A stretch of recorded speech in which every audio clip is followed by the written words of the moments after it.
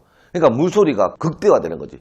드드드드드 쫙 드드드드 쫙 드자 이렇게 소리가 나니까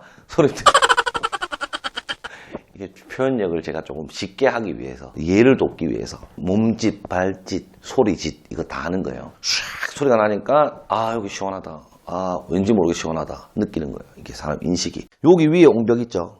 이 옹벽 두께가 자그마치 1m 900 정도 돼요. 900. 옹벽을 세우고 그 위에 돌을 올렸단 말이지. 이 옹벽 두께도 제가 봤을 때 400에서 500 정도 되고, 이것도 한 300에서 400 정도 돼요. 그래서 이 벽 두께가 굉장히 두꺼운데, 뭐 두껍다는 얘기를 하는 게 아니고 조금 더 확 갇히게끔, 건물한테 안긴 것처럼 건물이 탁 묻은 걸 가리고 물소리나 이런 것들에 집중시키기 위해서 의도적으로 확 막아 놓은 게 아닌가 하는 생각이 들어요. 쭉 이렇게 들어가면 여기 창이 이렇게 쭉 나와 있어요. 여기 창이, 긴 창이 하나 나와 있는데, 처음에 딱 여기서 요 지점에서 서서 딱 봤을 때는, 사람이 이렇게 있다 봤을 때 그 고창이 사람 눈보다 약간 아래쪽에 있어요. 이렇게 약간 아래쪽에 있는데, 사람이 밑으로 내려가고 내리막을 타고 가다 보면 사람 눈 위치에 딱 고창이 내려와요. 그러니까 위에서 점점 내려가면서 뭐가 보이냐? 섭지코지 앞에 나와 있는 성산일출 보입니까? 액자처럼 쫙 이렇게 딱 이게 나온다고. 이게 사람 눈높이에 맞춰서 딱 이 딱 보이게끔. 얼마나 이 감성적입니까? 풀떼기들. 이것도 의도적으로 만드는 것 같아요. 바다와 제주도의 상징이라 불리는, 이게 아마 성산일출봉 많을 겁니다. 진입할 때 시퀀스 자체를 계속 바꿔주는 거지. 딱 느낌이, 시원하다, 막혀있다, 뭔가 좀 아늑하다, 내려가고 있는데, 야, 저 뭐, 이 진짜 이거 보이나? 하면서 봐라, 사진 한번 찍자. 이래 되는 거예요. 이게 꽉 막힌 느낌이 얼마나 꽉 막힌 느낌이냐, 이 정도예요. 벽하고 이 옹벽 사이에 폭이 한 1.5m 정도, 2m 정도 돼요. 2m. 장애인 시설, 우리나라 법규 때문에 2.1m 정도로 만들어 놓은 것 같아. 여기서부터 여기까지. 여기 보이죠? 점자 블럭. 이게 장애인 시설을 위한 점자 블럭이거든요. 그래서 장애인 그 허가를 받을 때 2.1m 평균 폭이 나와야 된다, 이런 법규가 있는데, 아마 그러지 않았나 하는 생각이 있고, 이 옹벽의 높이가 제가 세어봤어요. 이 친구의 높이는 한 13m 정도 되는 것 같고, 이 친구의 높이는 5m 정도 되는 것 같아요. 이게 지금 위에서 한 2층 높이에서 확 바라보면서 찍은 건데 굉장히 높습니다, 이게. 근데 이 건물이 몇 층 건물이다? 그냥 2층 건물이에요, 그냥. 1층 자체 층고가 굉장히 높고 2층이 일부 있는 그런 상황입니다. 이 건물이 어떻게 돼 있냐면, 보기 쉽게 이렇게 있으면 이게 겉에 있는 화산석으로 둘러싸이는 그 옹벽이에요. 사람 진입이 이렇게 들어와요. 이렇게 들어와서 건물은 이렇게 돼 있어요. 사람이 이렇게 들어와서 여기서 풀떼기 있고 여기 일출봉에 있는 그 사진을 찍고 이렇게 돕니다. 거진 한 바퀴를 돌아요.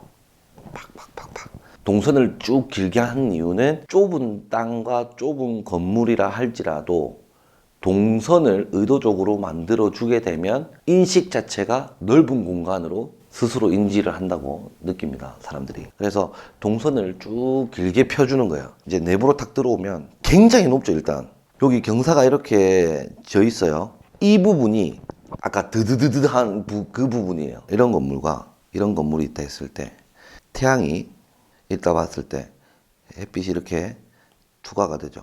평지 분위기일 때 햇빛은 들어오면 그냥 쭉 이렇게 길게, 햇빛이 쭉 길게 들어오겠죠.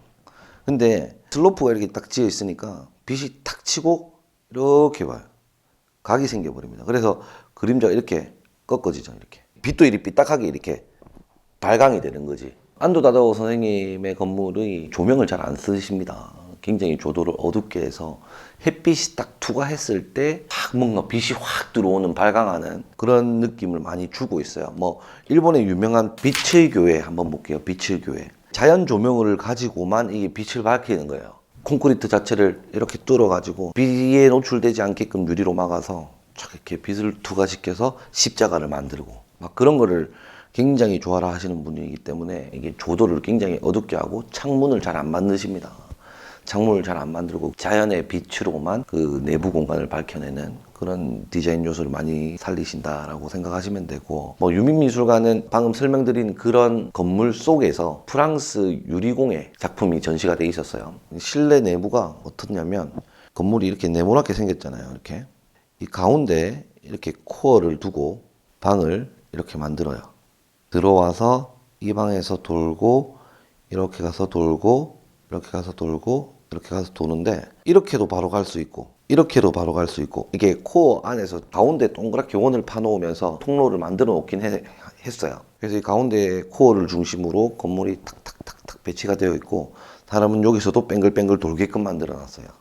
뱅글뱅글 돌고 밖으로 나와서 2층으로 올라가는 그런 형태로 만들어 놓은 건물이에요. 안도 다다오 건축가의 경우에는 뭐 제가 평가할 수도 없고 너무 거장이기 때문에 세계적으로 유명하시죠. 더 유명한 건축가들도 많겠지만 일본에서 처음에는 복싱을 하고 복싱으로 이게 먹고 못 살겠다 해가지고 이제 건축을 하기 시작하면서, 이분도 굉장히 열정이 대단하신 분이죠. 이게 서점에서 책을 보면서 아마 그 건물에 대해서 공부하고, 책 살 돈이 없어가지고 서점에 맨날 들어가가지고 그 책도 누가 빌려갈까봐 숨겨놓고 막 그랬던 걸로 제가 알고 있어요. 이분의 건축을 이해하기 위해서는 건축학적 관점으로 이해하기보다는 좀 감성으로 이해하는 게 좋을 것 같다라는 생각이 들고, 그래서 유민미술관 가시면 건축학도들은 본인의 관점에서 이해하려고 노력을 많이 하셔야 되고, 그렇게 하면서 본인의 감각도 살리고 아이디어도 만들어내고 하면 좋을 것 같다라는 생각이 들고, 좀 더 설명할 부분이 많아요. 이게 30분, 1시간,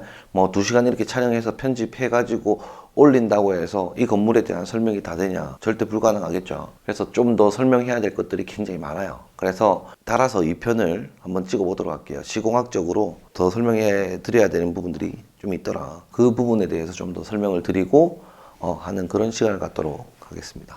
자, 다음 시간에 또 만납시다. 구독과 좋아요, 알람 설정까지 부탁드립니다. 감사합니다.